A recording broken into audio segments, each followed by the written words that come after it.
Off and on the clock, a tale as old as time. Myself and the Badge Bros drafting on Underdog. We got all these specials going right now. Get a free Best Ball Mania entry, a free Slow Puppy entry, a free Eliminator entry. We are going to default to you guys on what you would like to see us draft. And at the top, we might talk a little combinatorial ownership. John's already getting bored with the current ADP landscape. He wants to know if he can pull up George Pickens to the 1-2 turn. We'll let him know if he's allowed to do that or not. I'm Pete with John and Nez. This is Off and On the Clock.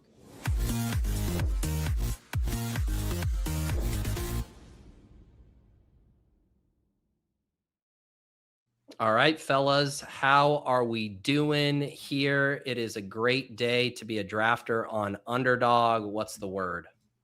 It's a great day in general, man. It's one of my favorite days of the year. Nezzy knows this, but it's MLB All-Star Game Day. That's right. Which makes me very, very happy. I cancel all my plans. I'm ready for it. And we get a little footy to kick it off there before, like a little France-Spain action coming at us in a couple hours as well. So it's a great sports day. It's a great day to just park my ass and start drafting.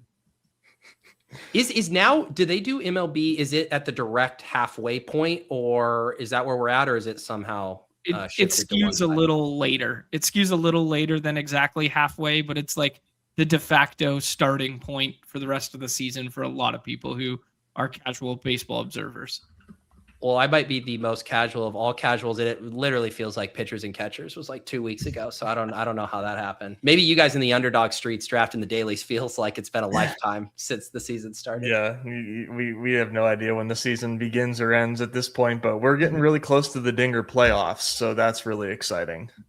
That'll really feel real once that hits. A little, extra stimmy in the pocket for best ball drafts for the home stretch. So excited. Hopefully an extra stimmy. Yeah, excited for that. But yeah. Awesome. What else is on your guys' radar? I feel like at least doing best ball breakfast yesterday. I mean, this feels like the deadest of dead periods as far as news. Yeah. Like every content creator is doing tiers right now. I mean, there's nothing new. I mean, Stephon Diggs saying he's the best wide receiver 2 in the league is like the closest we've come to anything important. And even that is not important whatsoever.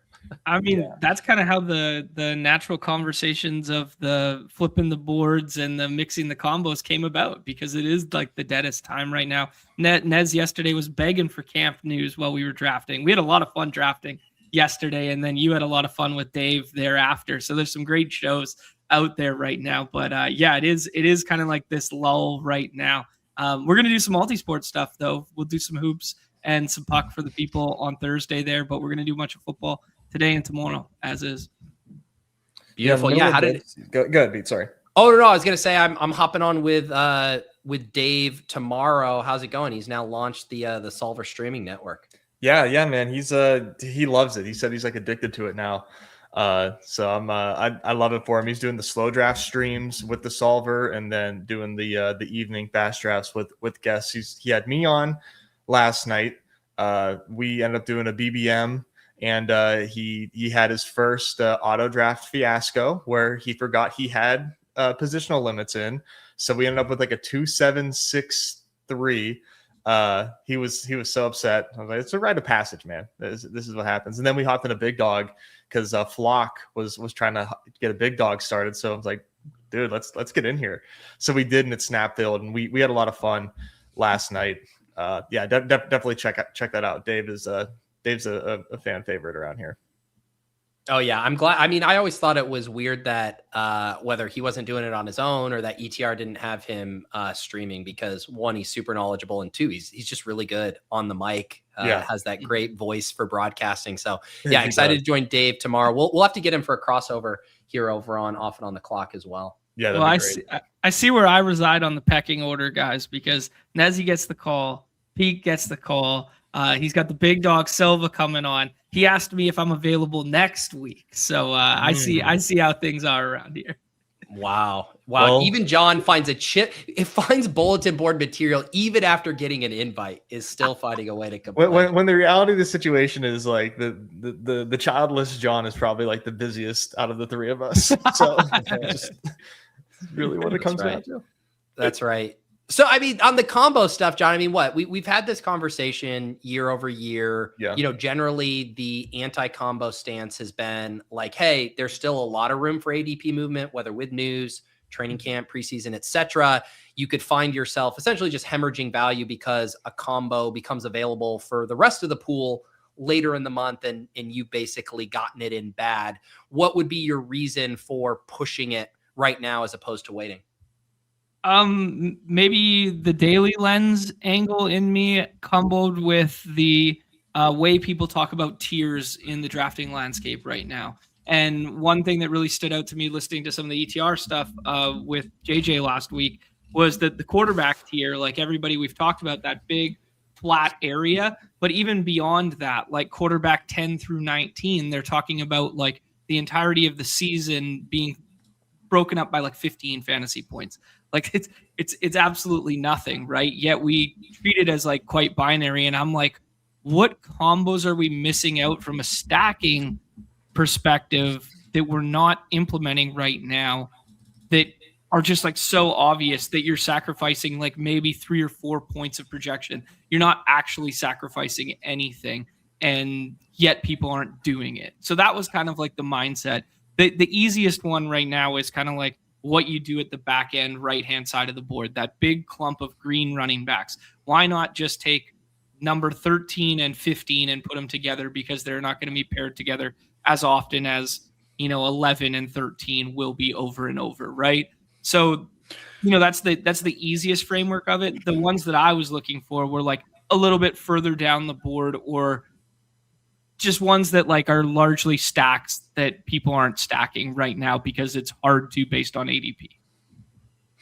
Yeah. And I think, it's interesting to talk about, how I think the thing too that the Sims and stuff has really revealed to us a bit is this idea of, a validation really of that you still got to get there, bros, with a lot of this stuff.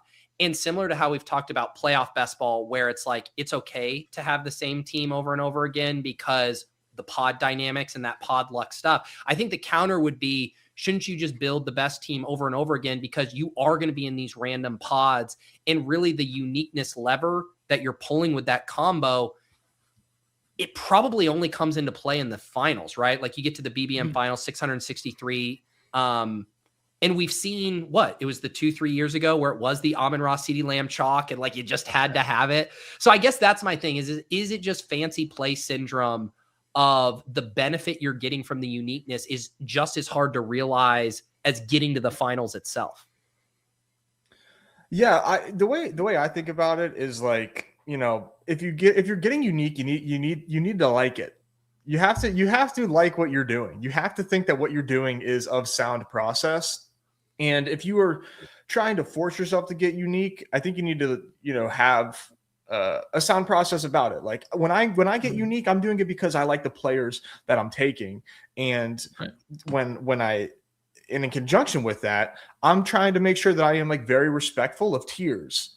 Like maybe for fun in a fast puppy, I'll like completely skip a tier just to get 2 or 3 guys in the same tier of like skipping round 3 or something like that, something crazy that I would never do in BBM. But when I am getting unique, I'm like very, very, very respectful of tiers, but within those tiers though, understanding of how like little difference there is in these projections of these players, and just like turning a knob this way for one guy, turning a knob the other way for another guy, and seeing how drastic of a movement there is for something that is very, is essentially a butterfly effect. And it's really not that different. And especially if you think about it from a daily lens too, just as far as projections go, you can have such strong leverage on guys if you want that project the same when you know what the field's exposure is going to be. You can call a shot and fade a guy and then be overweight a guy in that regard for what is essentially like a sharp play in a daily slate.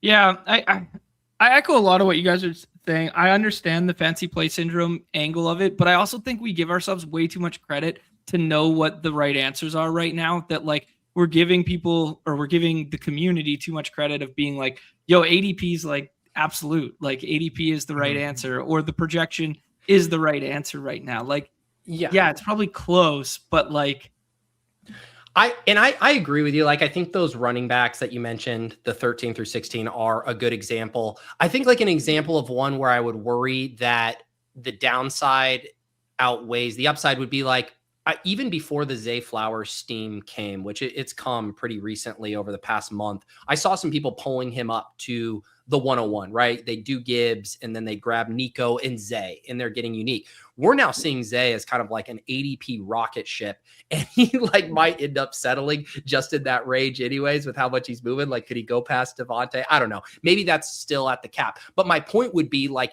he's already moving to the point where people were trying to pull him up. And there was all this downside of what if he has a hamstring injury? What if, whatever happens? And now all of a sudden he's falling to the late fourth.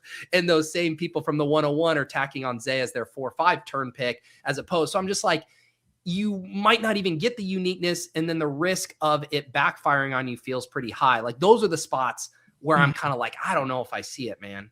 Yeah, the cautionary tale of like that middle third round flippage is probably a very sharp one, Pete, because yeah, you are the Neighbors is a really good example that Nez keeps bringing up, because we're one news nugget away from like a pup designation or that little O on the redacted side that drops him 2 rounds and all your combos in the 4th round that felt sharp are no longer kind of deal too. So yeah, I definitely see it. I think some of the ones that I like kind of put down here and illustrated would be a less player takey and more like, oh yeah, why aren't we just doing that kind of thing based on ADPs? But I don't know. I'll see what you guys think in a second. Yeah.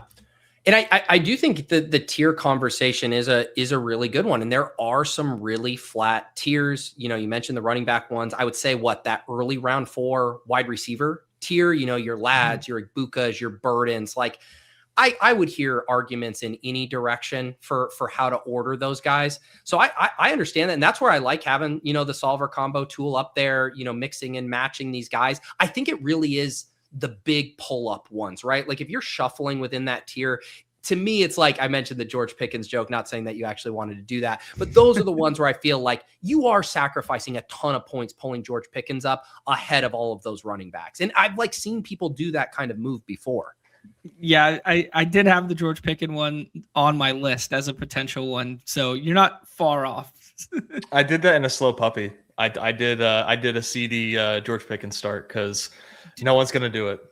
Do you think? Okay, so obviously, like, it's kind of like we could have the conversation of that one, and we could have the conversation of T and Chase as well, because their absolute ceilings are probably negatively correlated, right? Because you're asking so much of the offense. But if the offense go burr for the entirety of the season, everything, positively correlated rips it all the way up, right? And then the uniqueness angle of showing up with it in 1 week where they both go burr, sure. But maybe their nut outcomes on a weekly basis are negatively correlated.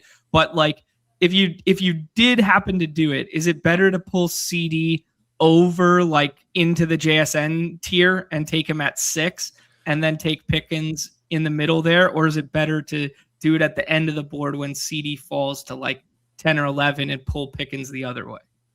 I think the latter.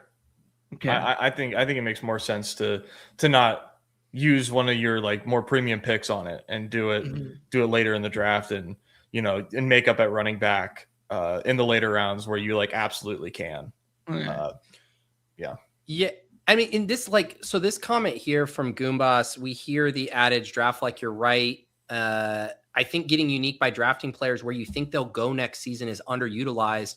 Like, I disagree with this. Like, the goal is to get good value on players who will go much higher in drafts. If you draft them at where you think they're going to go next season, there's no value to be had. You're paying like the tippity top of it. And so, like, to me, it's like, we talk about Jonathan Brooks. Like, yeah, there's a lot of risk, but could it be a guy we draft in round 2 next year? Like, I could see it. I don't want to pay a round 2 price tag for him. Same with Lad. Do I think Lad could be an early round 2 pick next year? Absolutely. I don't want to take him there. I want to get him as cheap as possible and then have all this room to run with the value. Yeah, no, I fully agree with that point for sure. I think lost in like the uniqueness angle is like that we're sacrificing. Like, I'm thinking about it through the lens of these are all within the same tier. Like, why aren't we just putting this combo together? Maybe a couple examples will illustrate it better. Like one that I was thinking about earlier today was like, if you're bullish on the Bears, you can't do the premium Bears stack. Like you can't do Luther, Loveland, Caleb. Like it's not a thing because of the way the ADPs are. So you have to flip Luther with like Igbokwe and then pull Loveland to like the right-hand side of the board and then get Caleb at like 70 on the way back. Yeah. So yeah, I'm pulling it up on like the. Okay. Pete's got it here. Okay. Yeah. So effectively, Luther is ADP 30 or 43 right now. Loveland's 46. Caleb's 71. And what happens is one of them gets taken in every single draft associated with them. And Loveland's usually the follower to the left-hand side of the board where the double elite tight ends are as well. And then whoever takes the Loveland usually takes Caleb, or nobody lets naked Caleb fall all the way back to the Luther drafter who's on the right-hand side. And nobody puts the two of them together because nobody thinks, oh, if you have this alpha Luther Burden ceiling season and it all goes nuke, like why can't you just take him over Garrett Wilson, Tet, Neighbors, and Ladd right there, right? Yeah. It's sort of like the Chiefs thing. I think 2 years ago when if you wanted to get Kelsey and Worthy and Rice all like on one big Mahomes stack, you only had to reach like once or twice. But once you did, you kind of had squatters' rights and it just lined up well with ADP. If you do want to share my screen for a second, I just have the Solver Best Ball ADP tool here that just that just shows like where these Bears guys go. And it is absolutely very difficult to get all of these guys because you have to pay a premium for one of them, right? If not both, And so I think it's an interesting question because basically what you're saying, John, is you ideally execute this move from the 3-4 turn, right? Where you grab both Burden and Loveland, and then you'd have to do Rome and Caleb at the 5-6 turn. So you basically rip in 4 straight Bears. So then you have the questions. Is that 4 of your first, 7 picks or 6 picks on Bears? Is that too much? And then 2, you're doing reaches on both Burden and Loveland and a reach on Caleb. Are you hemorrhaging too much value with a move like that? I think yes, if the assumption is that we're 100% correct in the projection, but no. I wouldn't do it with 3. So let me clarify here. I would do it with not use Rome. I would not use Rome because of exactly what you're articulating there, Pete. And I would also do it with just Loveland and Burden because they're the ones that are hard to pair together. Whereas like a lot of people do Loveland plus Rome plus Caleb or Loveland plus Swift plus Caleb because of the way it lines up. I would just exclusively do it with the Loveland plus Burden because of the uniqueness angle. And I would effectively only be sacrificing the fact that I think Luther Burden is the same as Igbokwe in my projection and that Loveland can inevitably be a riser or we value tight end higher than the rest. So I don't know. Yes, maybe you're sacrificing, but like, I don't know. Like if what about this though? Yeah. Look, because there's 2, we talked about what if you did. So let's just say we're isolating Loveland, Burden, and Caleb. And so there's the 3-4. Let's even take Rome out. Then you do have to pull up Caleb. What do you think would be a better way to execute this? Or do you execute it from the middle part of the board or the early side and you pull up Luther early third, then you get Loveland at cost and you get Caleb at cost there in the 6th? Is that the better way where you just say, I think Luther can challenge Garrett Wilson and can challenge Neighbors, these early mid-third, the Zays, and that's the one spot I'm actually going to do it. To me, I kind of like that better than like multiple reaches to make it work. Yeah, no, 100%. And like, these are the dynamics we should be thinking through. But like, if anybody saw, like, if you are a Bears bull, and I want to clarify, this is just an example because like someone in the chat saying like Bears are already priced at their ceiling. Yes, we're on record for saying the exact same thing multiple times here. This is just an isolated example of like, if you think Ben Johnson is the truth, if you think MVP Caleb exists, if you think there's ceiling outcome here, this is an example of an ADP that is hard to do this with.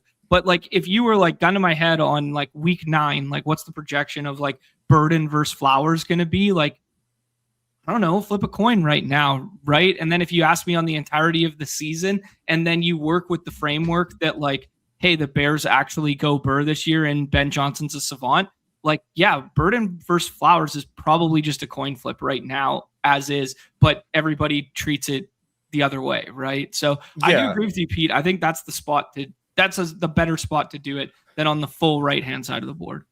I'm with you, man. Here's how I would think about it. And I say this to somebody that, I mean, you can see my exposures here. Like I'm pretty like lukewarm on the Bears this season. I pretty much only take these guys at value, but I really like the idea of jumping this tier for Luther Burden, because here's what I'm saying. Like, if Luther Burden's paying off this ADP, he's probably paying off the earlier ADP as well, because of how expensive he is right now.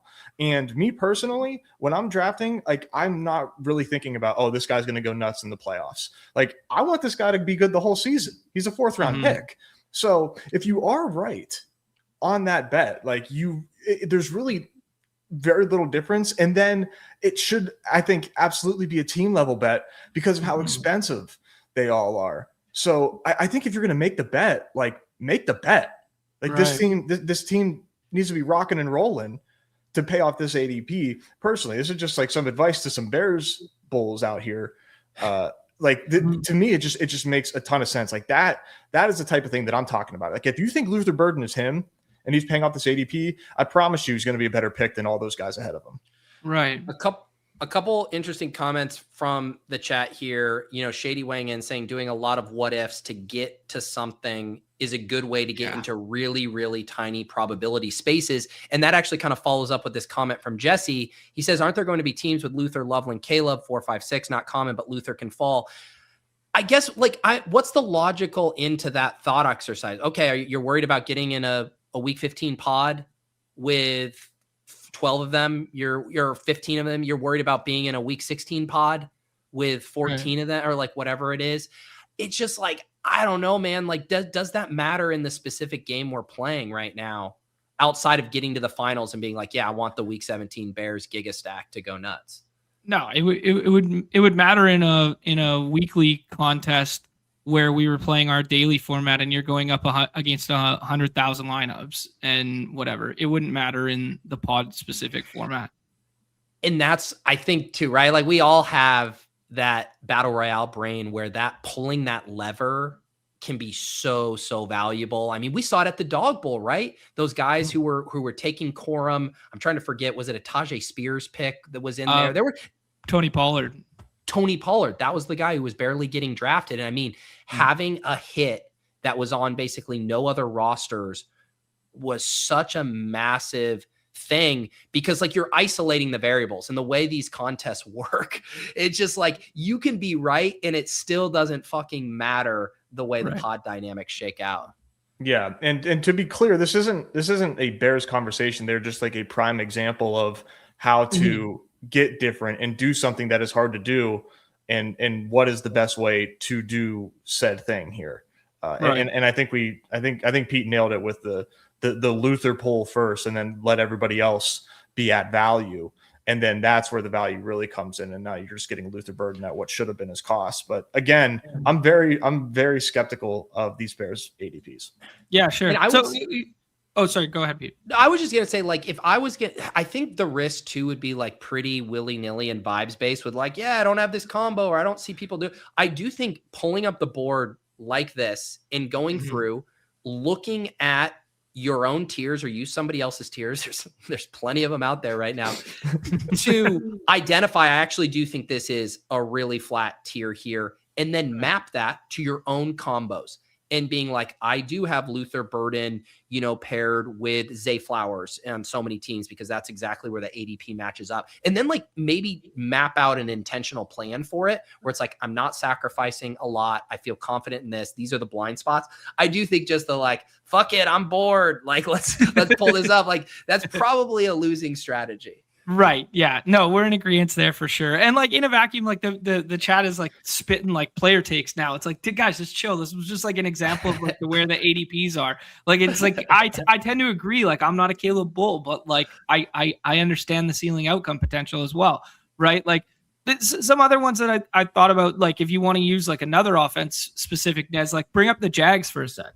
Because people are bullish on the Jags as well.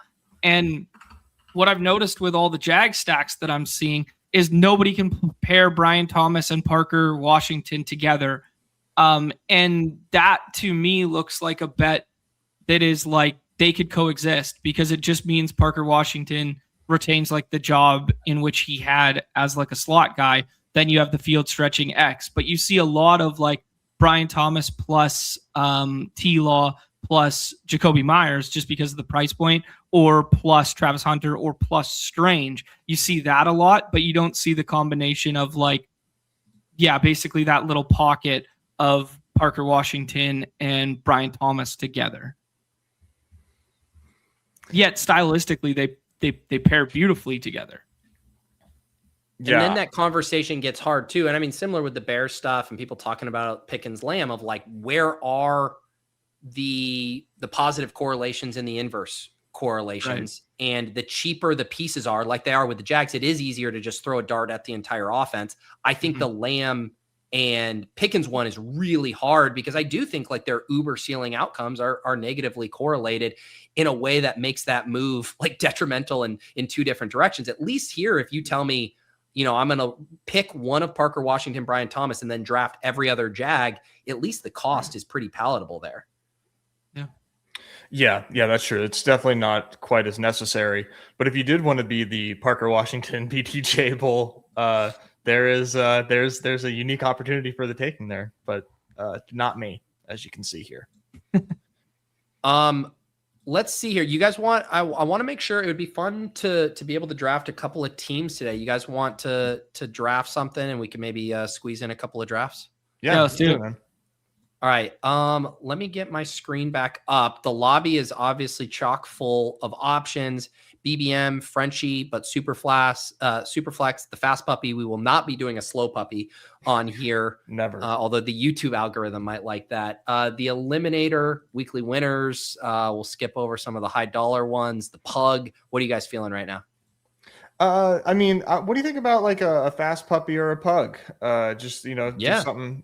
Keep it vanilla best ball here. Got a time box, and also I'm not sure how many fast puppies you're going to get in, but yeah, well, yeah. Let's start with a pug, and then maybe we can go over there. Now that I've broken the seal on my fast drafts, I will probably be, or slow drafts, I'll be getting into some of these, but we just snap fill the pug here, so let's let it rip.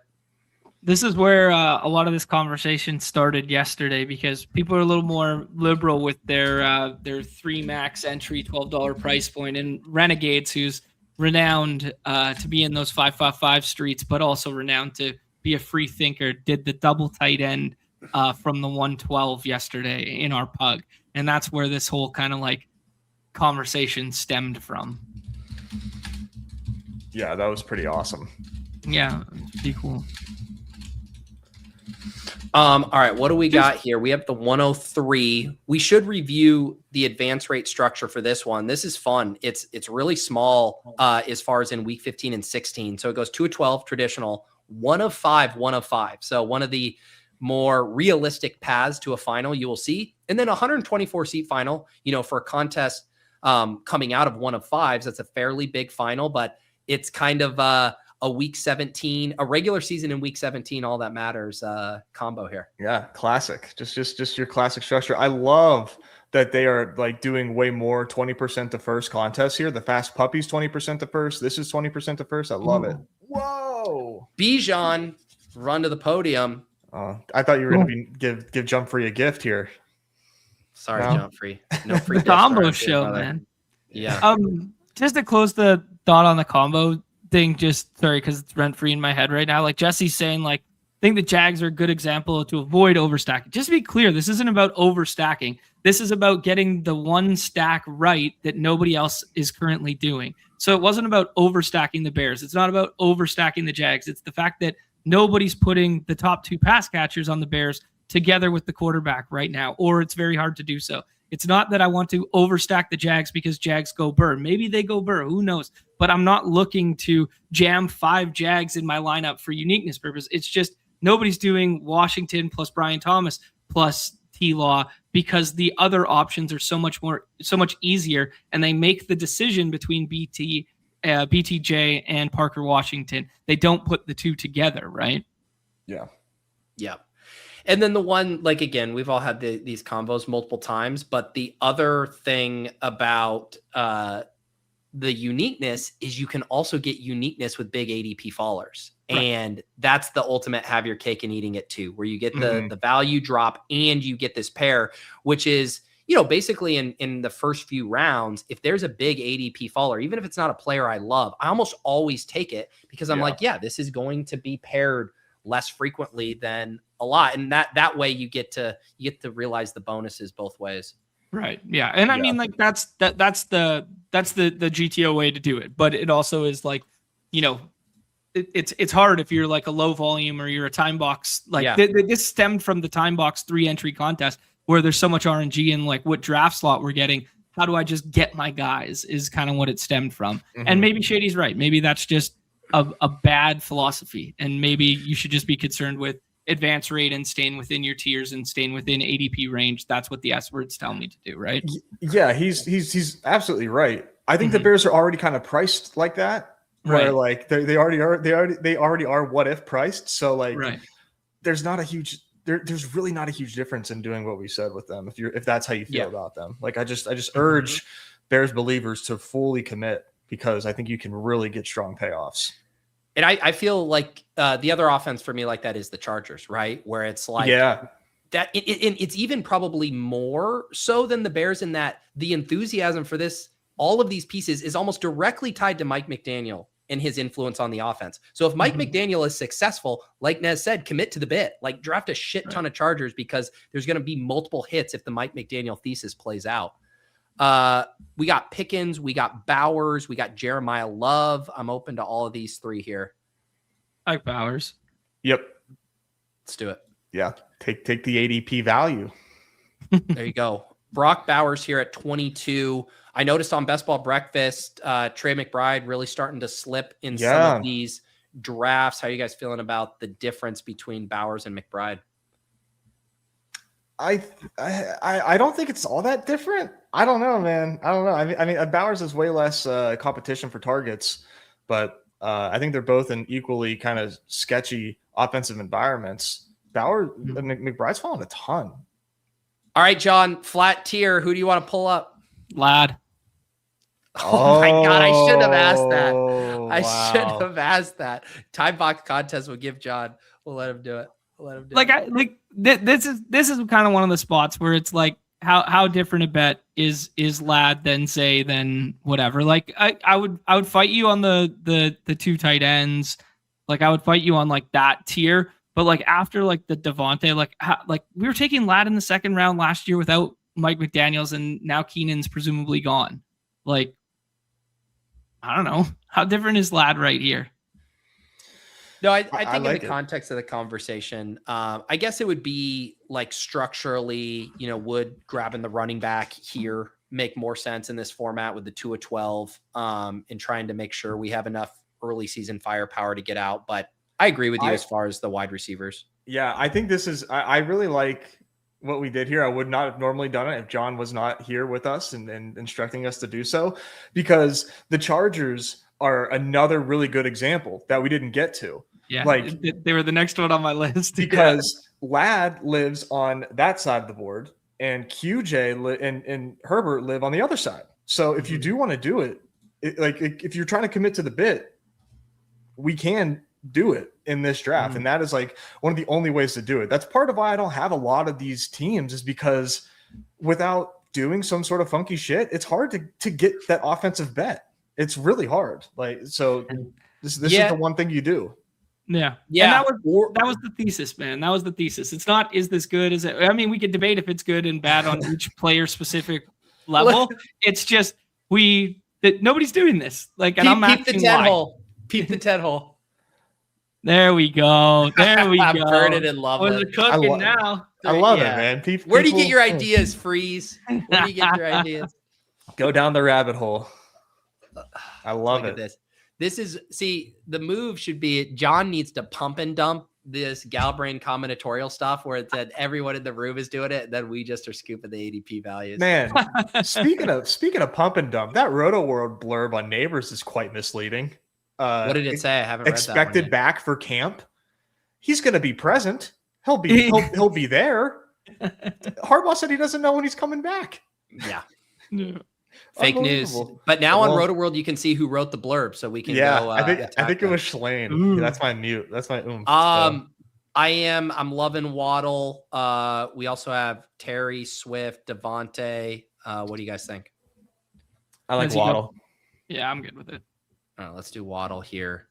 Let's just take two wide receivers that were going in the second round 2 years ago and now are in better situations conceivably, I'm down. And then see what happens. and then see what happens. Bijan, Ladd, Waddle, Brock Bowers. We are drafting in the Pug, a new contest, $12, 3 entry max, about to be back on the clock here. We could, it's hard to pass on JMO or Devontae here, or we dip into this next tier running backs. I'd take JMO or Devontae, and I would let you guys choose, but I think I'm the Devontae guy. You choose, Ness. JMO, baby. Devontae. I don't know, man. There's talk about Debo going to the Rams, Terrence Ferg breakout, Blake Corum emergence. I don't know, man. I'm worried about the touchdown equity for Devontae. Are they gonna MVP chase again? Like, I mean, they were doing some. That was a meme last year. He's the greatest goal line receiver in the history of football. He's a first ballot, undisputed Hall of Famer. He'll be fine with the touchdown equity. Demarcus Robinson scored like 8 touchdowns in 6 games in that fucking offense. Yeah, they just Davis they would just be. mess around. Davis would be so proud of you fudding Devontae Adams because of a potential Terrence Ferguson breakout. What if He would the be. tight end 4 on the Rams breaks out and takes away from one of the greatest wide receivers we've ever been blessed with in fantasy football? You got to peer into the matrix and see the big picture. You know who Debo would actually be really fun in that offense. Like that'd be so cool. Like in that They're like talking about it. underneath Jordan Whittington shit that we saw like the last couple years where they just use them for like 40% of snaps. Yeah. And they give them those end around things. Yeah. Keep them fresh. Yeah. One That'd be of really the fun. questions we've been asking on the Fantasy Life show we've been doing on Mondays with guests is if you could know the stat line for one player. And I think we've done this in previous years, maybe on Ship Chasing too. Who would you pick? And obviously the exercise is less about a single player and who can you glean the most information about other players. I don't know if he'd be in like my top 3 or 4, but Devontae Adams, I think would be a really nice one to know. I guess it maybe it wouldn't even be in the top 10 because it's like you already are going to draft Puka. I guess it's how bullish do you get on the tight end stuff? If Adams falls off, does that put you way more on Corum potentially if he's not scoring as many touchdowns? So there is some like interesting trickle down there if you knew Adams' stat line. Yeah. I think my 101 would be Bowers. Really? Yeah. Like if I just knew that he was going to score 280 fantasy points for sure and just lap the field at tight end, like he deserves to be like a first round pick. So I think that's a pretty good answer. I think Bowers would be my 101. All right, we're about to pick here, and then we should continue with this thought. We have Bijan, Ladd, Waddle, JMO, Brock Bowers here. So depending on how crazy we want to get here, man, like Herbert is questionable let's to make push- the return.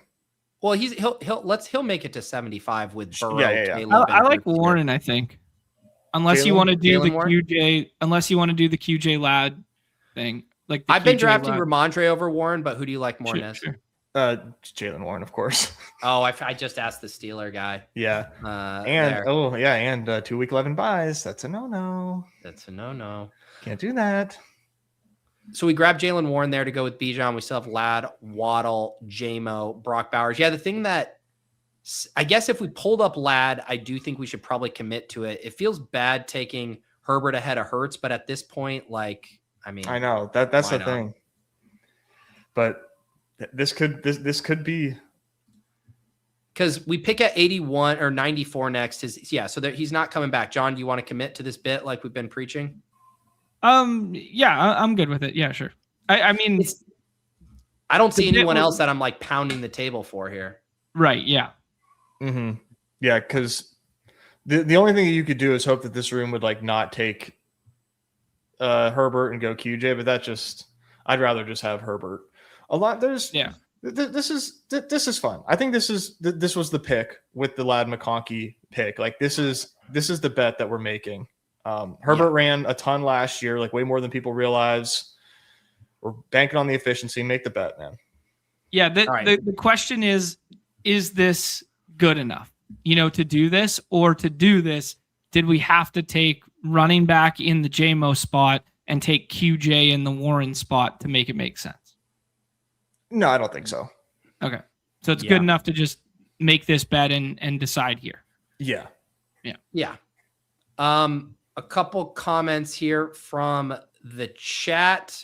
Go Easy Cards wants to know, John, if a stream draft wins BBM, would you go for the money and hope it is only with Nez, or would you want a 3-way split with Pete? I don't even understand the premise of this question, but it's very Go Easy Cards coded. I want the 3-way chop. I want all my friends to have money. I want Pete to not have to put a disclaimer on Best Ball Breakfast every episode from now until forever. I want him to be able to say he is a BBM winner, not just his co-hosts. Look at that. John, the selfless guy. And then Mike Robb here saying, who do you guys have winning tonight in the Jeopardy game between the So You Think You Can Tout contestants? We do, in fact, have Michael O'Hara versus Cups tonight. Who do you guys have in that heavyweight Jeopardy battle? That sounds the Jeopardy sounds more up Cups alley, does it not? Yeah. It's sometimes pretty best ball bro ADP focused though, and O'Hara would That's a good definitely point. have the nod there. So they're on FanSpeak doing that. Am I getting that right? Yeah. Okay, cool. Yeah. I love that they do that. That's such an underrated show. They do a really good job with it. Yeah. Just because I think O'Hara might be more steeped in like best ball ADP stuff, I would give him a slight nod, but I never want to bet against Cups. He's got the whole package. That'll be fun. All right. We have the 1, 2, 3, 1 going here. I think we can be, patient at quarterback. We could see if like a Knicks or a Goff come back. We have kind of lots of outs there. Definitely looks like the wide receivers are the strength here. Reed, Addison, Downs, Worthy, Pearsall, I think all in a similar tier of attractive targets. Yeah, I kind of like the bullish. Renowned Colts fan in Jacob Sanderson, but I like the bullish narrative he's been spinning on Josh Downs. I also like what Nez was saying about Pearsall the other day, so I'm good with either of those. Same. Nez, feel free. Let's go Downs. Yeah. I was listening to Gretch on the finally catching up on the projection pods, and Gretch's take was he thinks Downs can be a small win even if he's not on the field in like 2 wide receiver sets, which has been one of the bullish indicators.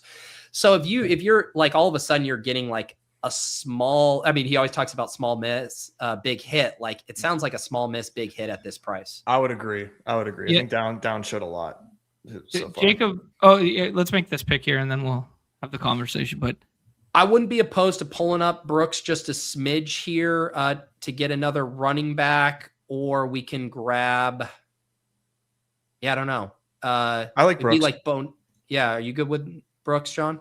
Yeah, I'm okay with it. I don't know. I've spun my bear case on him a couple times, but the ceiling is definitely there, especially if you think Chuba is no good.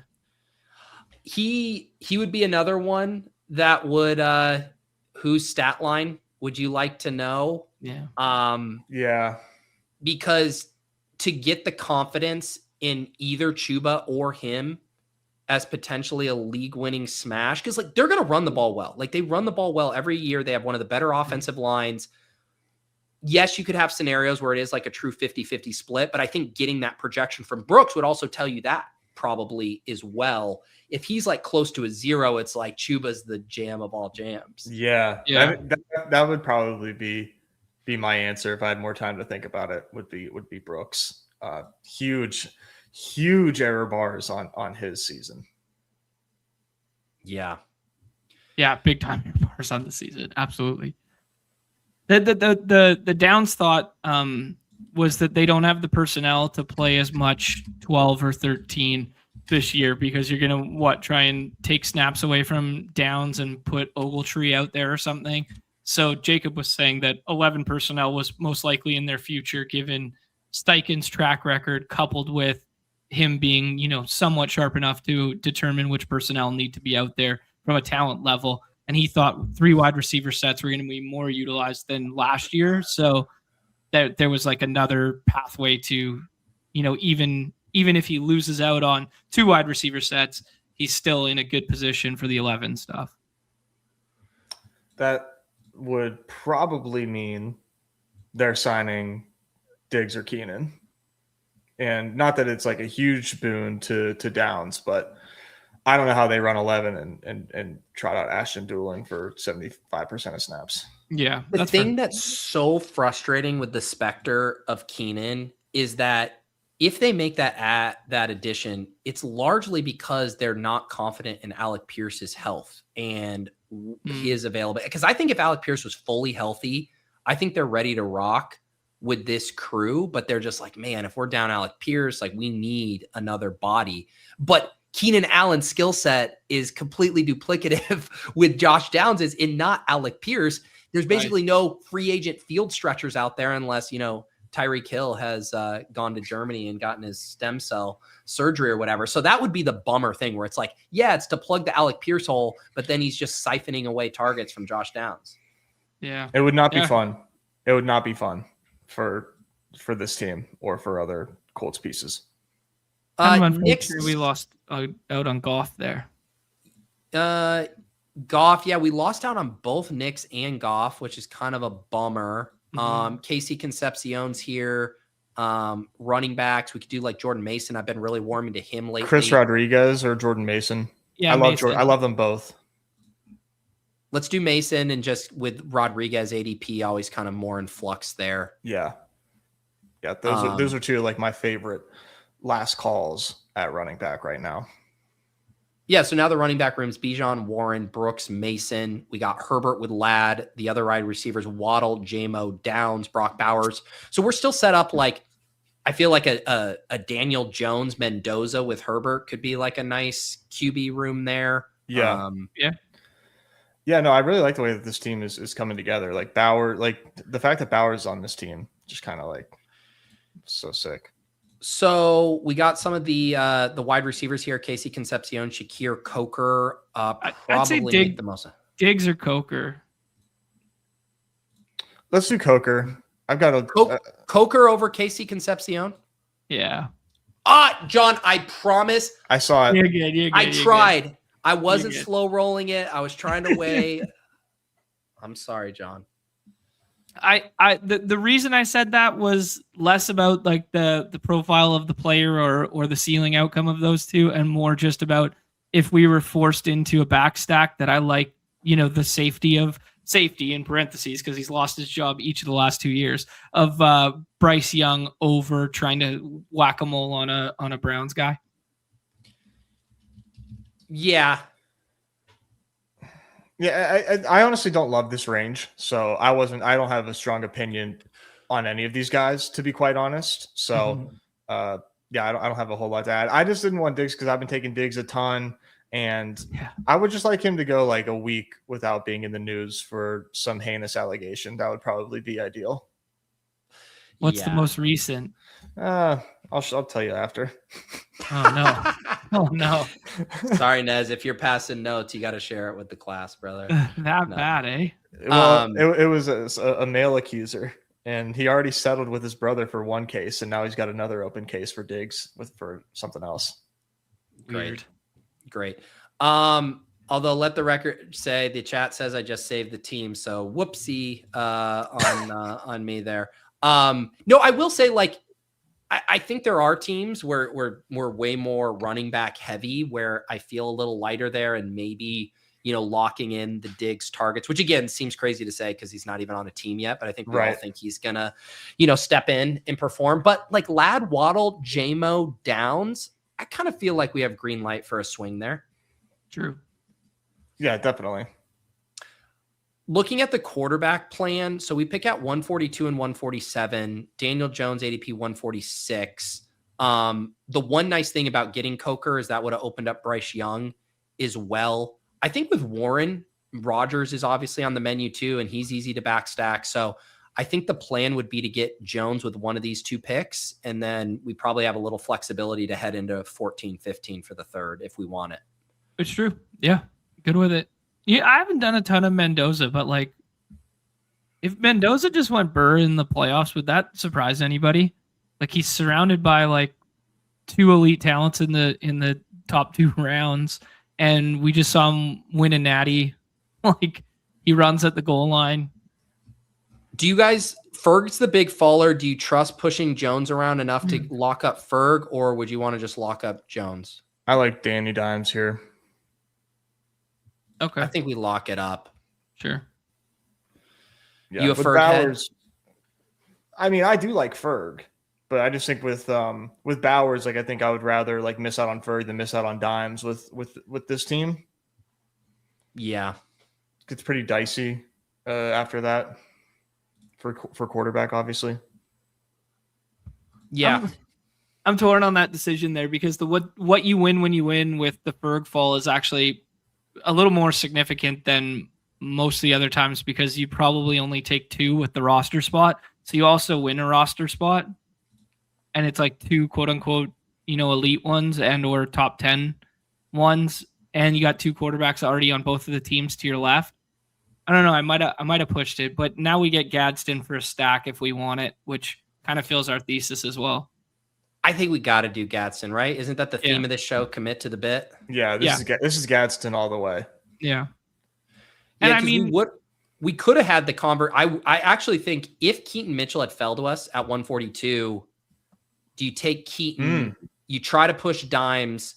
If Dimes doesn't come back, you just happily grab Gadsden and fully commit. Yeah, I think that would have been a better conversation than the Ferg fall one. You're right. So the squad now, Herbert and Dimes at quarterback, Bijan, Warren, Brooks, Mason at running back, Ladd, Waddle, JMO, Downs, Concepcion at wide receiver, and Bowers and Gadsden at tight end. Pretty nice. Yeah, I like it. I think it's weird to, I mean, maybe this is just the landscape we draft in nowadays, but it's weird to take quarterback like 5 or whatever we took, 5 or 6, and push them up and make the team like, this is Herbert MVP year and him and Ladd go Burr, and then still take 3 quarterbacks. But I guess that's just the game we play now and what we've learned over the last couple of years. Yeah. Yeah. And the chat pointing out, over Kolar, who Daniel Popper writes a love letter to every night before he goes to bed. Unbelievable. He had to get one extra oomph in there before training camp. I mean, how many blurbs about Kolar do we need, man? It's crazy. It's crazy. Tyler's response to the Kolar love had me dying. That was peak PPR Tyler. If you guys haven't seen that on his Twitter, very, very funny. Do you know what we need? We need so we had the sacrilegious PPR Tyler sim stream. We now need the Charlie Kolar stream where those two go at it there about Charlie Kolar for an hour. I would watch that. Yeah, we need. Yeah, if Zach's ready to bring his A game, that would be awesome. What was the name of the show that I came up with, Nez? The Sims versus Sims. Oh, Simps versus Sims. That was going to be our new show. Simps versus Sims. It was the whole premise was exactly that. It'd be so good.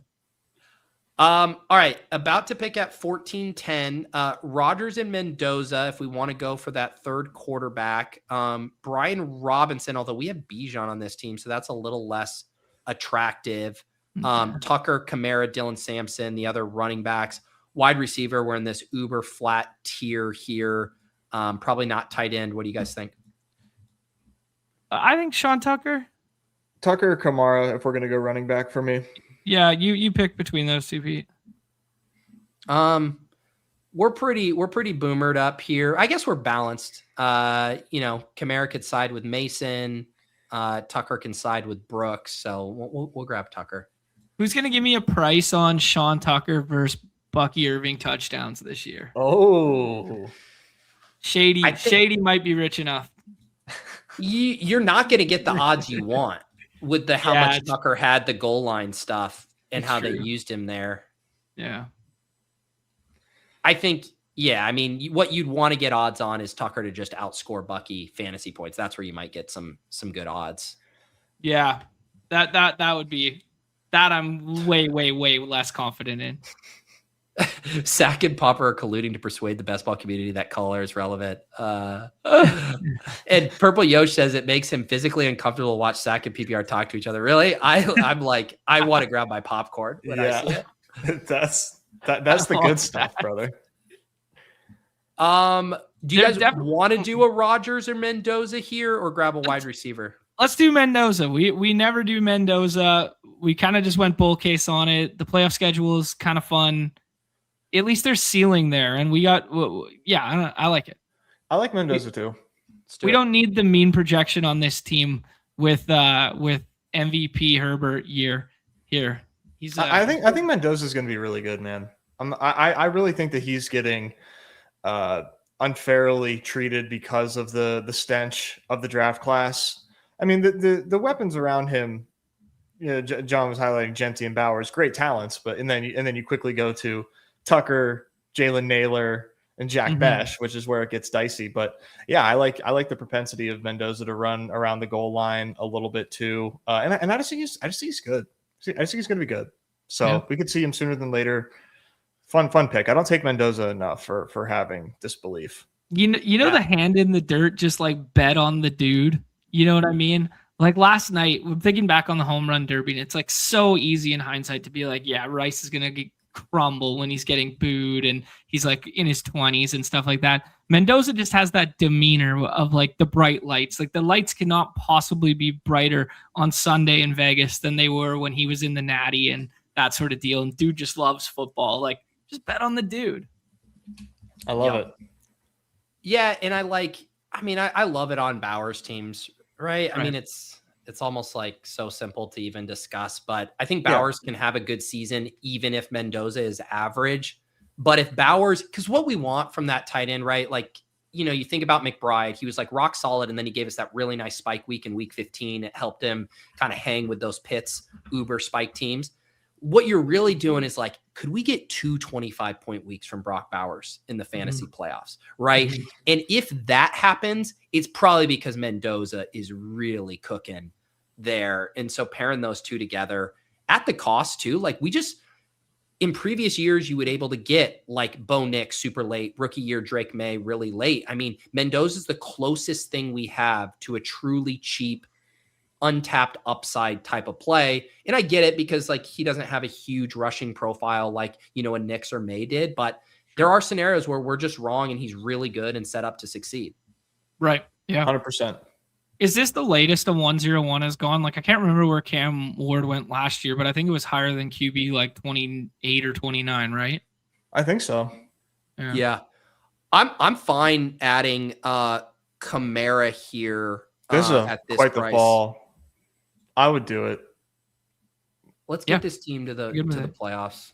I think it's like we talk about him as like 8 points a week. I mean, maybe it's more of like a PPR thing, but it's like, yeah, man, like they love him there. He's probably going to stay on the team. Like, yeah, things are just trending up for him. So for him to still be here at this pick is just kind of nuts. Like at worst, he's like a bye week filler. I think we need to go wide receiver here to close out. Definitely. Despite the Freiermuth suggestion, I mean, this is a Cooper Kupp ass team for sure with only 5 wide receivers. I like Pat Bryant. I like Tyquan. I like Jalen Knoll. What do you guys like? Pat Bryant, I think. Okay. Definitely a little riskier on the projected points, but big win. But we'll take it. Yeah, it's good. We have Waddle, so we'll play kind of the Denver wide receivers there. There's a lot of enthusiasm for the offense this year. Oh yeah, in the way I mean, I keep thinking about like Bo Nix a decent amount, and man, you think back to the dailies, right? And where we were always willing to draft him as like a QB5, QB6, QB7 on the week because the spike week potential was undeniable.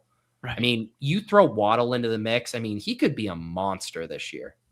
You're preaching to the choir, Pete. I've been saying like on every stream we get on that the Broncos are going to be nasty this year. Like just flat out offensively, defensively. And Sean Payton is not one that is shy to putting up points on other teams. We've seen it throughout his Broncos tenure. He's run the score up on multiple teams. Yeah. I'm all in on these Broncos. Gretch agrees with you on the projection pod too. Like he was like, I keep having to regress my touchdown rate on them, and I keep coming up bullish on them. Like, you know? Yeah. I love it. Yeah, Bo Nix went at pick 100 in this draft. We kind of found ourselves with just the 2 running backs and decided to go Brooks there. I guess the 2v2 you're looking at is you grab Bo Nix instead of Brooks, and then instead of like Dimes, you know, you're still, man, that was a tier break. So you're like Woody Marks, whatever. Had Keaton Mitchell fell, then it's like, give me that back. Give me Keaton Mitchell in Nix over Brooks in Dimes probably, but that didn't even break our way. Yeah, but if it did, that would have been pretty fun. Yeah, that would have been. I would have enjoyed that slightly more than we currently have. But either way, I think we've done pretty well. And like we didn't do anything crazy. We took Lad. That was the only thing we did, right? You know. Yeah. Tyquan, Keenan Allen. Those would be the 2 there.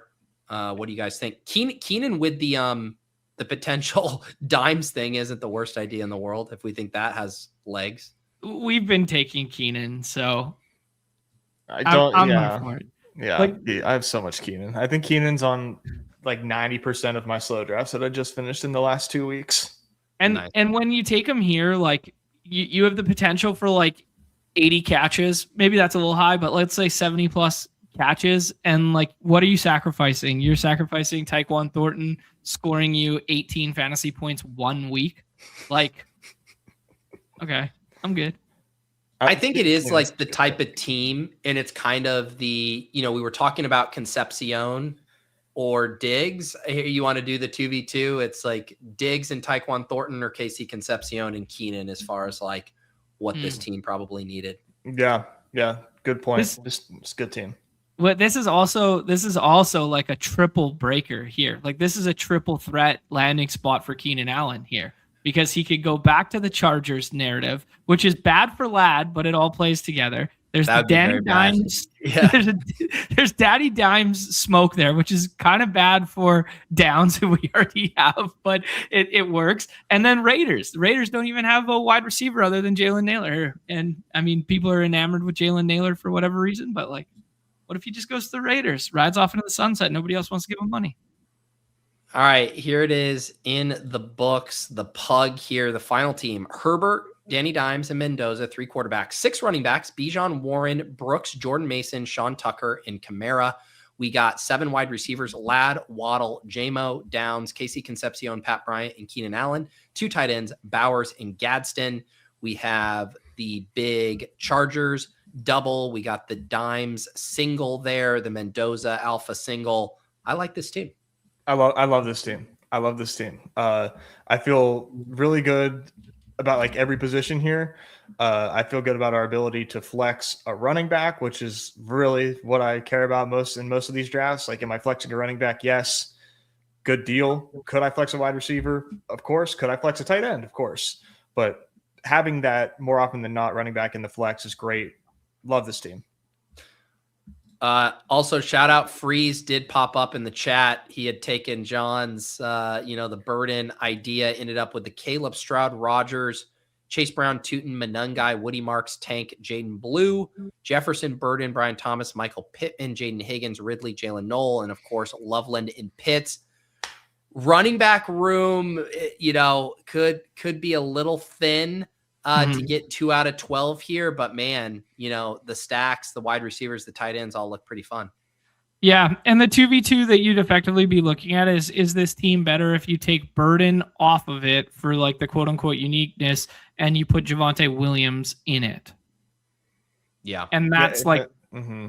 that's the quote unquote sacrifice that everybody's making, right? But if Because there's Luther Burden outscored Javonte this year, like would anybody be surprised?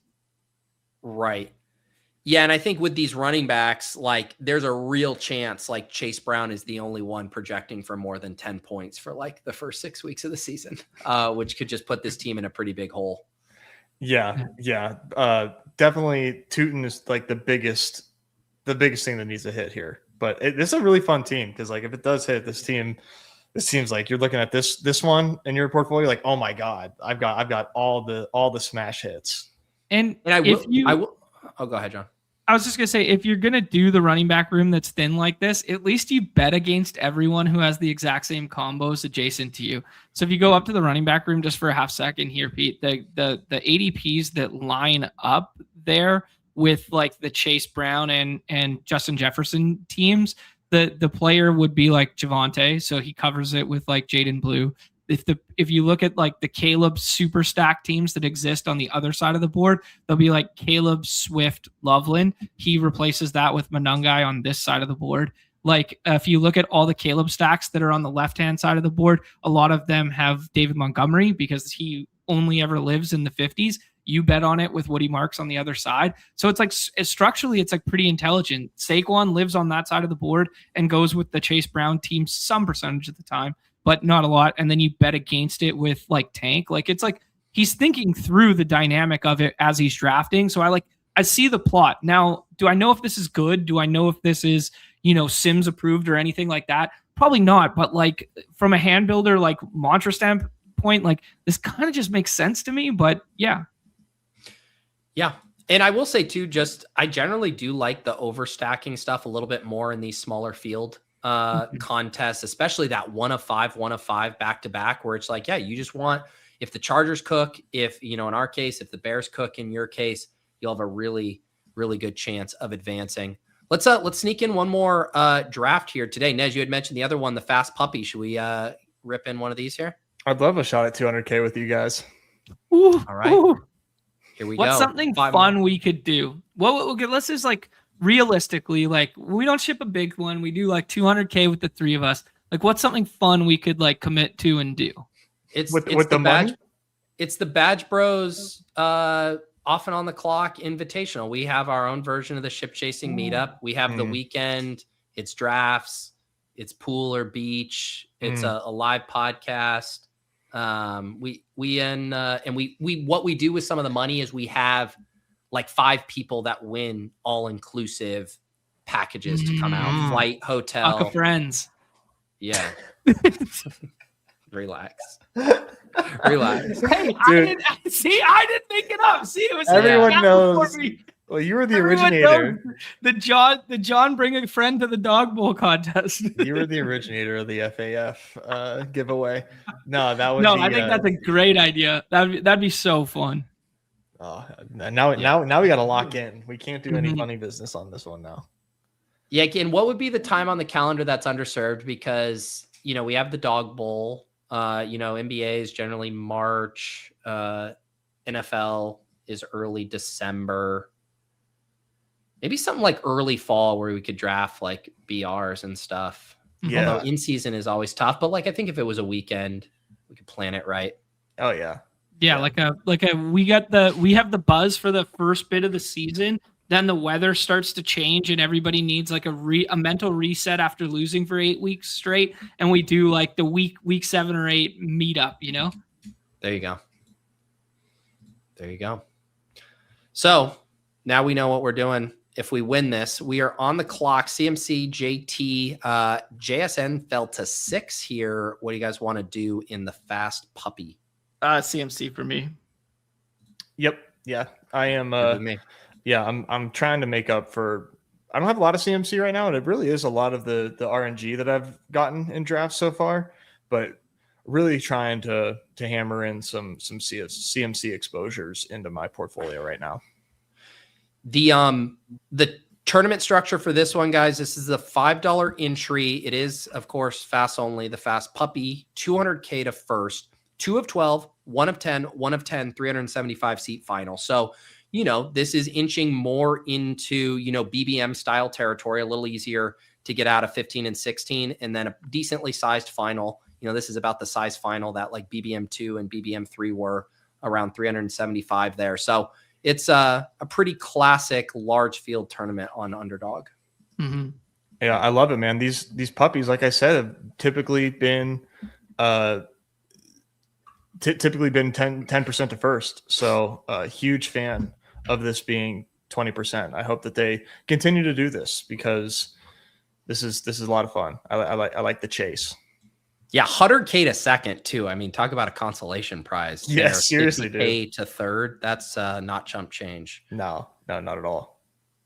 All right, let's see here. I've been trying to get a little more Chase Brown. Obviously, okay with the big dog here, Achane. I do think I prefer the running backs or London, I guess. But big dog, Achane, London. What do you guys think? I mean, I think we both like the big dog, but I'm big dog. If Achane is just talent agnostic and that damn good, like talent around him agnostic, nobody would be surprised. I will say, I think where we're headed, and I know the ADP chasing guys and Jacob had talked about this recently on Twitter, where he's like, Achane's now starting to fall to a range where I'm scooping him up a little bit more. I do think we could see Achane slide even 2-3 more spots as we in, like London can flip him for sure. Wouldn't be surprised to see AJ Brown and New England enthusiasm really get rolling. Could we get pick 22, pick 23 Achane regularly? I mean, I'd be running to the podium to pair him with any of those Bijan Gibbs teams. I could see it. I think he's one of the most live players to see a fall. I think right now the market has it very well priced. I think these guys are all one tier. They all have their unique pros and cons, but Achane I think is one that could really fall the most. Everybody's well aware of the Dolphins' current situation, and I think everybody is very much fearful of it. I would assume the casuals are more fearful than the summer bros. So we'll find out, I suppose.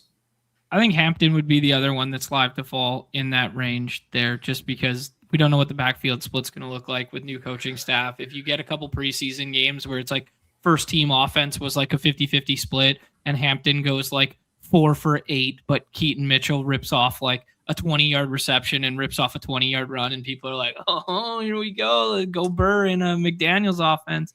That could be one too. I could see it. Yeah, people are just so like clammy for McDaniel that's why it is what it is right now. Mm-hmm.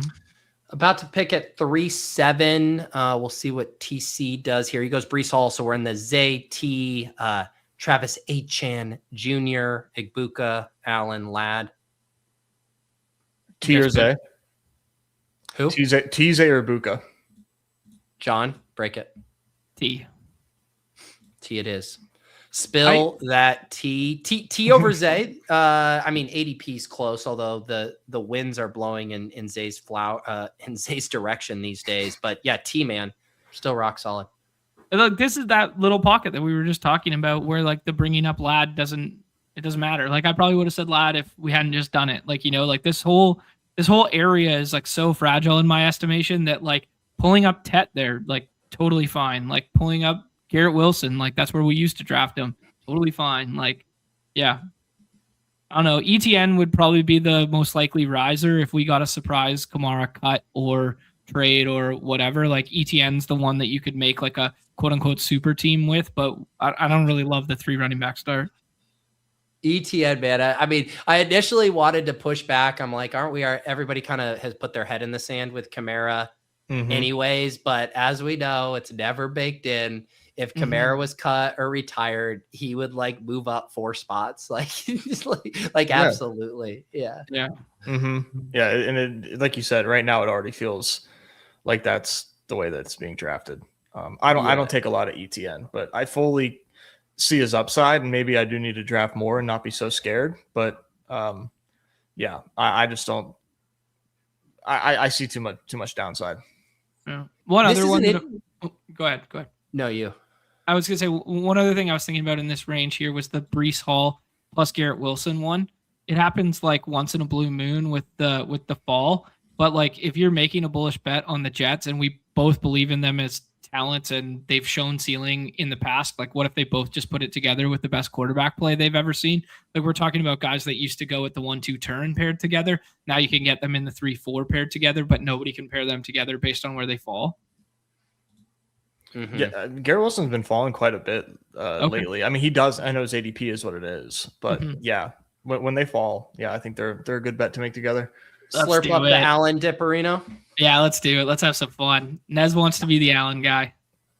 It's too easy. I'm willing to be the Allen guy at 42 at pick 4-6. We also, I don't like being forced to take Burrow at pick 66. So we're probably not going to stack that up. Let's give ourselves a bunch of stacking outs. I also think Jacobs is a good pick at 4-6 as well. Yeah. Okay. You guys ready for this? Picture this. Picture this. Week 2 NFL season right now, right? We have Josh Allen in the dome against the Lions. We have the big dog going up against the Saints, the lowly Saints defense. And we have CMC taking on that lowly Miami Dolphins team. Those 3 picks are 1, 2, 3 in the Battle Royale streets that week. And we got him. I like it, dude. We got him, baby. We're winning the shit out of week 2 on this team. I mean, if you think about like even the last 3 to 4 years, like who are the teams that are in the iconic shootout games? It's the Bills, it's the Lions, it's the Rams, and the Niners would maybe be my top 4 for like, we're just going to go berserk. Mm-hmm.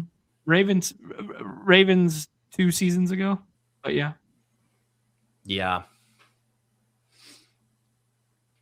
The Niners, Lions, those combos, obviously, man, that Bills get into it with all of those teams too, man, because they have those modes where they'll just play ball control, but if they meet the right opponent, they're like, all right, we're just gonna go balls to the walls. Mm-hmm. So we got Josh Allen, we have CMC, we got the big dog, we got T Higgins here about to pick at 5-7. We got the running backs who are now starting to slide. Hendo, Bucky. I'd be fine with Hendo or Bucky. I also gravitate to Christian Watson in this range. Yeah, I would. Bucky goes. So it's, do you scoop up the slight Hendo fall? Or do you do the DJ Moore? I was like blind to him, even though we have Allen. We haven't done DJ Moore very much, but it'll be replicated a lot. Let's do Hendo and see if we can land the plane. Do a 4 running back team. We only got to spend 2 at the quarterback position with Josh Allen. See what happens. I like Hendo on these starts. Yeah. Like you can really insulate yourself from some ups and downs when you have CMC and Henry holding it down at RB1 and 2 every week. And I will say, like, Hendo was going late 4th. You were having to take him ahead of basically all of these guys. I mean, we rip off Monty, Swift, Tootin, Judkins, Bucky. Taking him as the last of that tier feels a lot better than taking him even in the middle, much less at the beginning of that tier. Right. There's actually DJ Moore, but that's fine. There's actually an interesting comment in the chat there. Purple Yosh. The new stadium. I haven't really heard anybody talk about this, but yeah, the new stadium for Buffalo this year. It's not a dome. No, it's got embankment. Overhang, 60% of the seats are covered, but not all of it. And there's like snow melt sensors on the roof or something. I'm just reading about it because I was Liam wouldn't let them build a dome because one of the original OG takes is you draft Josh Allen because he's the only one big enough to throw in the elements. One of his best takes. It's such a good take. And it's honestly great. Yeah. Like I think it's the same thesis with the Bears, but yeah, so there's just like very little wind effect because of the way that the stadium is built, which is pretty cool. Yeah. That's exactly what I was reading here was the wind effect won't be felt in the same regard as years past. You guys can get me to capitulate to Parker Washington. No. We take the ceiling shot on Marv Harrison. That's fine. Yep. I like Marv. It is not a fun spot to draft at all. Parker Washington, like, will get some points and whatever, but like Marv has the chance to make this a super team. Agreed. Like his ceiling is undeniably higher than Parker Washington. Right. Like if Parker Washington goes like 908 on this team and like the Jags are good, it's like, nice. He gave us like 4 usable weeks. But like if Marv goes like, oh yeah, I look like RoboCop now and I'm basically DK Metcalf Jr., I'm going 1,410. Why not? Like that's range outcomes from Marv as a talent. Third year breakout, man. Yeah. It really is, an man. awful range. I'm not even weighing in because like I have equal disdain for both Marvin Harrison and Parker Washington, and I can't say anything nice about either of them. I guess like the other thing is like, do you just take Burrow there and just shut it down at quarterback? Would be another option we could have entertained. I think that's why that quarterback run exists. Is just because it's like, all right, like I don't want to draft any of these guys. I'll take a quarterback instead. And I totally understand why, like ETR and the solver want DK Metcalf there because, I think DK Metcalf is probably the safest pick of everybody that just went as far as wide receivers go. Yeah, I agreed with you. CMC, Henry, T. Higgins, Josh Allen, Henderson, Harrison, 1 quarterback, 3 running backs, 2 wide receivers, no tight ends, and quite the quarterback run happening. May, Burrow, Dabke. From the 1 goes Daniels, Caleb, and then Dak comes off the board as well to jump free, who is bum hunting us today in these drafts, apparently. Interesting to see after the Luther Burden experiment on the right-hand side of the board, Luther Burden fall all the way back to the left hand. Now, obviously, it doesn't get paired with Loveland, which was more of the thesis of the play, but it's just interesting to see back-to-back draft. Man, I love Ramondre, but I don't know on a Hendo team. Rico, Pierce, Addison, Sutton. What do you guys think? Rico or Sutton is my suggestion. John? Sutton. Let's do Sutton and see if we can get a Bo Nix team after getting hot and heavy for him earlier. Yeah, that's where my mind went as well. Maybe it was recency bias, but I also think like once we had that big 3 running back start that we could still get one from like on the way back here and still cap it at 4. Yeah, I'm not opposed to a 4 running back team, depending on who it is, of course. But yeah, we are, fingers crossed, knock on wood, very well set up to get Bo Nix because Jalen Waddle drafter. Well, he's gonna have to take him here if he wants. He's gonna have to take him here. I was saying the thing because he goes Harvey. So here you go, pay up. All right, he's not. So we might have a good shot at him at 103. Yeah, I think so. Although TC1, he's the other one without a quarterback here. He loses out on Lawrence. Can't do Herbert. He's a little bit of a wild card there, but yeah, I don't think you need to do anything crazy because this range is still really nice here. This is a great range. Kraft is on the board here. You like Corum, Nez? I love Corum. Yeah. Okay. I'm still a big Godwin guy here. Godwin or Kraft. What do you guys think? Kraft.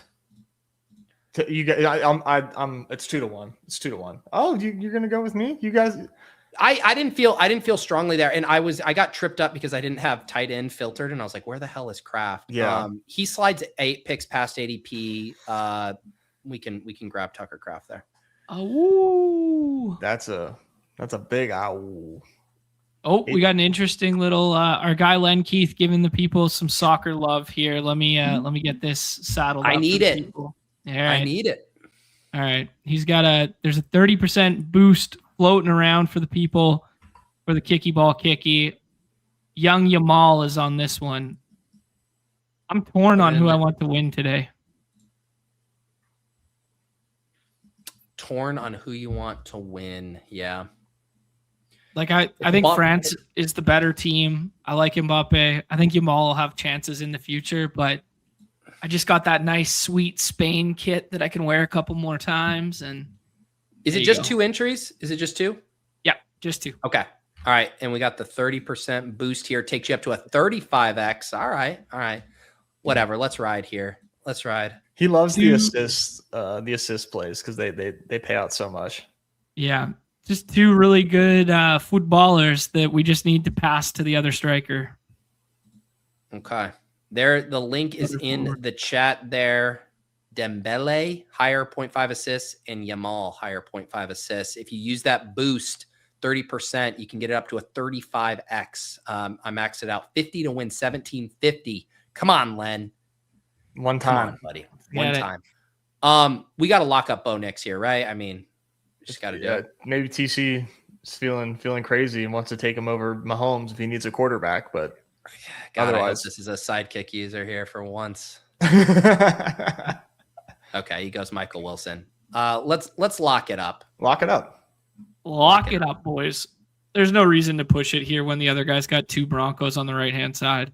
Like, you win Michael Pittman, which would actually fit our roster quite nicely, but then our second quarterback plan is going to be like some tricky backstack that we're going to have to finagle on the fly. Yeah. I like it. We're all so excited, man. We're so excited about these Broncos. Eggers finally made a funny. Eggers, unbelievable work, dude. Congratulations on finally making a good one. Unbelievable stuff. Dude, I knew John knew soccer when he was so impassioned in his defense of this Canadian team being good. There was did you reply to someone on Twitter where you're like, bad rep, Canada, blah, blah, blah. Like you were getting worked up defending your countrymen. I probably did. Yeah, I think I definitely did. I think it was maybe the Underdog account that did some like meme about Canada or whatever. And Sean's like, bad rep. Oh my god! Don't put it in the paper. I'm mad about your Canadian jokes. All right, we are about to pick at 114. We have 2, 3, 3, 1. Allen and Nix at quarterback. That's a fun one. CMC, Henry, Hendo still holding it down. A little light at wide receiver. Higgins, Marv, Sutton, Kraft doing good at tight end. By ADP, we have Gainwell sliding here. Golden could pair with Kraft. This could also be, a Wan'Dale Robinson, Romeo Dobbs ass type of team here. Yeah, I'm not gonna say anything. Let's see. This guy auto drafted the last time, didn't he? Oh no, it was the other guy on our other side. He takes love. I really like Golden here for this wide receiver room. You get a little bit of that Green Bay correlation. Obviously, hate the week 17, but you just I like the ceiling shot more than like stacking Shakir. Yeah. Well, and Shakir might still come back to us. I mean, Shakir's ADP is he should. lower. Yeah. Yeah. Shakir is 127, and that's the exact spot we pick next. So if Shakir's there, I think we grab it. If not, it's fine. Yeah, we went roars, not floors there, and that felt fun. Yeah. Yep. I'm very scared about Matthew Golden, but I mean they clearly have shown confidence in him with the way that they constructed this team. But last year was just such a disaster that I'm pretty worried. But Yeah. they clearly expect him to be something, or at least try to be something with the way that they have this team set up. Yeah. Let's I mean, I think at this point it is such a weird thing between him and Reed, right? Where it's like Reed is objectively the better player, more efficient. But still the team is telling us like Golden's going to be the guy in 2 wide receiver sets. It wouldn't be the first time in the world where a rookie taken where he was. Like QJ is honestly a pretty good comp. Like QJ was a disappointment relative to his draft capital year 1, kind of rounded out. I do agree in general, like what these guys put on tape year 1, it's not, it's a tougher hill to climb once you don't flash year 1, but the team showed a lot of confidence in letting Dobbs in Wicks go. They're saying they want to make it work. I think I'm open to a year 2 leap from Golden. And I think the way he hits is kind of like QJ, like downfield threat, get us some splash plays. Could you give us like the Alec Pierce type season, here in Green Bay? I can see it. Yeah. Yeah, for sure. The path is clear. He's also like, oh, go ahead. Khalil, Shakir, perfect pick. Need the wide receiver, get the stack. Yeah, slam dunk. Yeah. What were you going to say, Awesome. John? No, I was just gonna say the fit for him too. Like we wish cast like Jaden Reed being in like an every down player, but like he's kind of like more of the Downs Debo hybrid, like the way in which he wins. That like just like Golden staying on the field, because last year we talked about like the replacement when like Wicks wasn't there, and like who were going to be the direct replacement when Christian Watson wasn't there and stuff like that, and all that stuff favored like Golden's archetype more. So like they've kind of told us, as you're alluding to, like this offseason, that like he's going to stay on the field more. He just needs to convert in those opportunities. I wonder, is there any chance that Kincaid makes it back to us at 138? Probably not. Yeah, he was the one guy after we made that pick. Like we showed the full board, and I was like, oh, did forget about Kincaid, but probably needed a wide receiver way more than a tight end at that point. Yeah. Running back obviously is pretty wiped here. Would you guys entertain Tracy or keep pushing it? Then you do have Coker, Goddard, look decent here. Yeah, I think we push running back, especially now that Tracy's gone. Yeah. Tracy's gone. Yeah. And we have 3 up top there: CMC, Henry, Hendo. I'm not worried about it. Yeah. I mean, the longer we push it, maybe it becomes a 5 running back team, but just because we have that extra spot to work with, because we're only taking 2 quarterbacks, but this might determine that, though. Yeah, do you guys like Goddard here if he falls? Like I do. Okay. Yeah. The buys are 10 and 11, right? They're not 11 11. Yeah. Yeah. Let's do it. I think it's a good buy here. Goddard, it's 4 picks past ADP, but get that tight end too. This is a really flat range. I think you could argue Omar Cooper, get another kind of upside bet here, but 5 wide receivers, Goddard, our second tight end, 3 running backs, 2 tight end or 2 quarterbacks. We're in good shape. Yeah, definitely. Would you guys go 3 tight end with this room?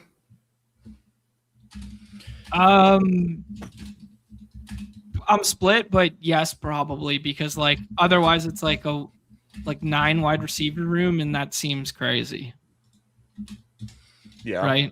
Like it'd be like a 2-5-9-2. Like it seems unnecessary. Mm-hmm. Yeah, I think I would probably go 3. Yeah. Like just the barrier for entering our lineup is so much lower, even when you have Goddard and Kraft.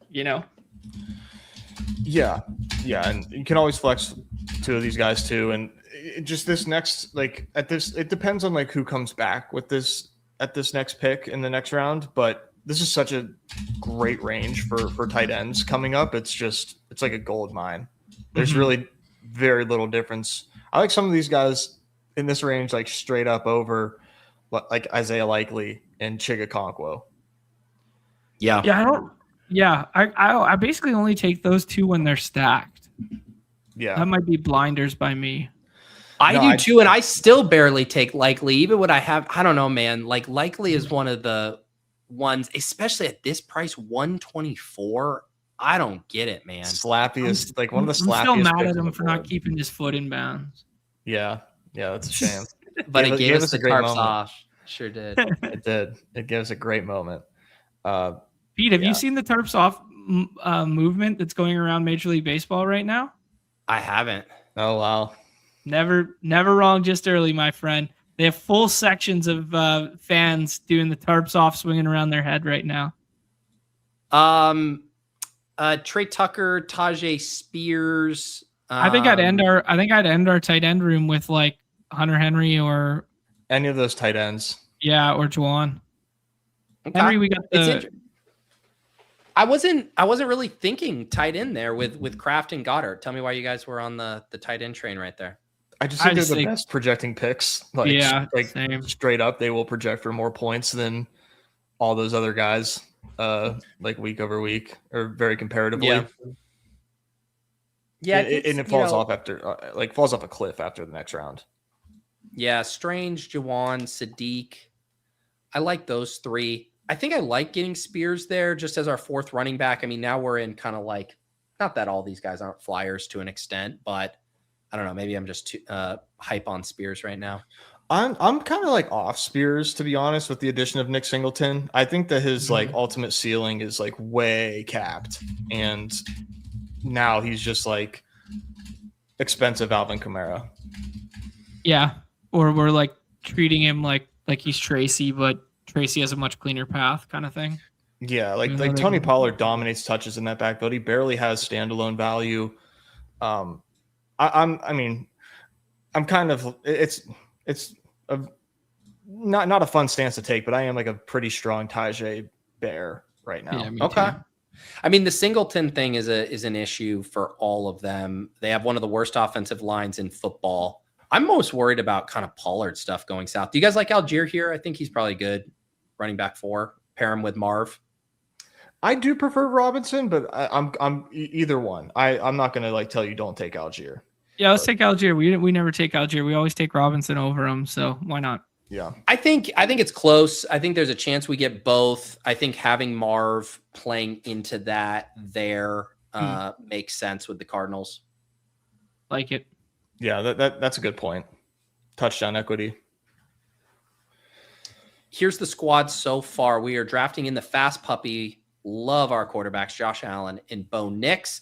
We got CMC, Derrick Henry, Trevion Henderson, Tyler Algier at running back. Wide receiver, T. Higgins, Marvin Harrison, Cortland Sutton, Matthew Golden, Shakir at wide receiver. 3 tight ends, Kraft, Goddard, Henry.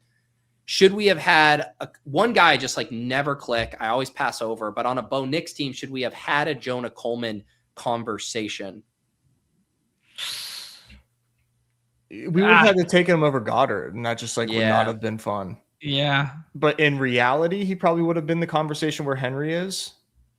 If he fell to 151 there, I think he would have been a good pick. Probably. I think you could have talked me into it. Do you guys take him at all? Not yet. Sometimes. Yeah. Where I'm not sure exactly where I'm at on him, but like he's not like a favorite pick of mine. Yeah. Yeah, sorry, I'm trying to pull it up here because I am curious. 5%. Yeah. Okay. I might even be lower than that. His Yeah, ADP just is like- slowly declining, very slowly. Yes. So we have 3 more picks. We're at a 2-4-5-3. We're probably done at quarterback and tight end. So we're really looking at running backs and wide receivers here. Probably want to swing back over to a wide receiver. Thinking about correlation stuff, it's really maybe just Pat Bryant later is kind of the one thing I would circle. Yeah. Otherwise, I think we can vibe out here. Yeah, this one I was like, you either end your running back room here with like Sean Tucker, or you go professional ass wide receiver like Jerry Jeudy. Hope he gives you some scoreable weeks, and then you take Pat Bryant on the way back. Those would be my What two. do you think, Nez? Yeah, I like Judy. All right, let's do it. It feels weird to say, but I do really like Judy. And we get that Broncos past correlation. People don't talk about past correlation numbers enough. Stacking across the dimensions. Locker room vibes on our squad. Do you like Judy in scenarios where it's like Denzel Boston and Casey Concepcion don't really pan out, or do you like it in scenarios where it's just like this passing game's better than people expected, and Judy's kind of the cheap veteran, and one of those guys can also hit? I think I like it in the rising tide everybody mantra. Like, I don't think he's necessarily better than Boston or Casey's Concepcion. I just think the offense will slightly better than we're giving credence to right now. And because those two emerge, also becomes like an easy trade deadline candidate for like a receiver, like a team that has either a need or an injury. Yeah. I think I'm with John there. Typically, I'm like rising tide. John made a good point, but I do kind of hope that he just is like better than those guys and and dominates targets in that regard. But yeah, he's got outs. He's got outs either way. I think which is what makes him like a pretty good pick. Let's see here. I do think even though Bryant is generally available, I don't know if there's anything I have to have here preventing me from just locking him up. There's one player that I wanted to. It's either Brian or Ray Davis. I'm open to Davis on this team with Allen. I wanted one strong handcuff to end this running back room. Good shout, John. I like Ray Davis in general, and again, I had just completely blanked about the Allen connection there. I like that. Goizy Card saying Mims in the chat. I think Mims might be. I mean, he's really good on special teams, but he might be like a cap casualty guy. If the other guys are healthy enough and they can find someone else to play special teams, he's due like $6 million, but he's only like $300K against the cap. So if you cut him, it's like Mims is a guy. If like we got, and God forbid, but it's like season-ending injury for Cortland Sutton, season-ending injury for Pat Bryant. Like Mims is that guy that I would like 3 wide receiver sets. Like we saw it in the playoffs. It was like Mims? Pat Bryant exited and just absolutely balled out. But he's a rotational 4th wide receiver right now. 14 catches for 167 yards and a touchdown in the AFC Championship last year. That's crazy. Buck was in my DMs like saying, "Yeah, man, I know you're big on the Broncos. You got to start mixing in some Mims." And I was like, "You got to slow down, man." But Mims was a revelation. Oh my God, that was insane. Where did that come from? I know, man. And he did it like 2 or 3 years ago, that game against the Bengals? And I want to say it was a week 16 game or week 17 where he went nuts. Yeah. He was the bring back. It was like Burrow, Higgins, and Mims all went nutty. Yes. Yeah, he didn't do anything the whole season until that week. All right, let's get Pat Bryant here, and then we can figure out what we want to do in the 18th round. So we have Allen, Nix, CMC, Henry, Hendo, Algier, Davis, Higgins, Marv, Sutton, Golden, Shakir, Judy, Bryant, Kraft, Goddard, Henry. Probably one more wide receiver here. The team is really good. Yeah. I'd go wide receiver. Yeah, I'd go wide receiver too. Keon Coleman, it's funny. It's like ADP 211, like 6th in the queue. ETR. Oh, he goes. There you go. Big shot, Bob. He's all yours, brother. He's all yours. Rank. We're kind of back to the, the other guy I've been trying to get my exposure up. I'm trying to lighten on Dell and get some more Knoll. Yeah. We can do the Keenan thing. Anything else you guys see here? I do. I mean, the Keenan pick's boring now. But it's like, is it necessary on this team? Like maybe not, because we kind of ate the vegetables with Judy and Shakir. Yeah, that would be my thought. Yeah, the only other pick I could give you guys just to throw a rookie on there would be Skylar Bell. Oh, yeah, I've heard a little positive buzz on Skylar Bell here. I'd prefer not to overstack this team. Okay, like overstacking this team with a fancy 0 in the puppy feels worse than like in the pug or something like that. I don't know. Maybe Skylar's good. I don't know shit. He was just ultra productive in college, and that wide receiver room just seems very strange. Yeah. Mims didn't top 50% of snaps in any game other than week 7. And then the 2 playoff games in 20 and 21 when Franklin gets done for the year and Pat Bryant gets hurt in there. He plays 65 and 66 when it mattered most. Let's do Knoll. He's here. You guys good with that? Yeah. That's fine. Are we taking it? Like people were fighting over him in like round 13 last year. I mean, he was the inspiration for the most influential song that the best ball community has ever produced. So I mean, our generation. Jalen Knoll, Flop Lag, and Buck St. Thomas going on a international tour, playing one song to sold out crowds. I feel like it's all destiny. That's pretty funny. Yeah. I gotta push back. There's one more influential song in the history of the fantasy landscape, and it is the Denny and JJ song, "Living the Stream." Yeah, like I haven't listened to that show in like 4 years or whatever, and I could still sing every word of it. Yeah, that was like, it's so funny too, because I remember when they made that, and that was around when they changed to that one, because it was back when I was doing Fantasy Football Comedy Hour, and I'm pretty sure that was a $5 request. If people don't remember that site, it was like the ultimate gig economy site where it's like $5. You could have someone make a graphic for you, do a song, do an impression. It was like a more versatile version of Cameo, basically. And I want to say they hired a musician on Fiverr to produce that song, and it stuck. It was so good. It was so funny. Fiverr, man. All right, let's get this fast puppy review in the books here. Fun time drafting on Off and On the Clock. Make sure you guys are subscribed both to this channel as well as the Badge Bros channel. These guys are streaming virtually every day, covering all of the sports. Before I recap this team, tell them what you guys got cooking over there on that channel.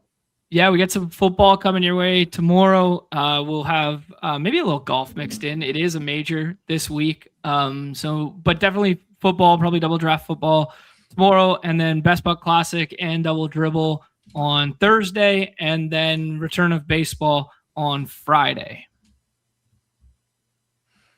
Let's get it, man. Fall. Nez, anything from you there? No, I hopped on a bunch of shows the last couple weeks. So I am on Buck St. Thomas YouTube channel. Former So You Think You Can Count contestant. Some say he didn't get his fair shake.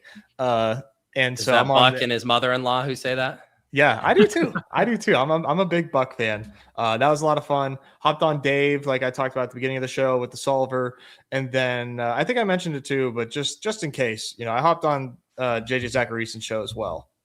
So go ahead and check that out in case you guys missed that. We had good conversations over there. Beautiful.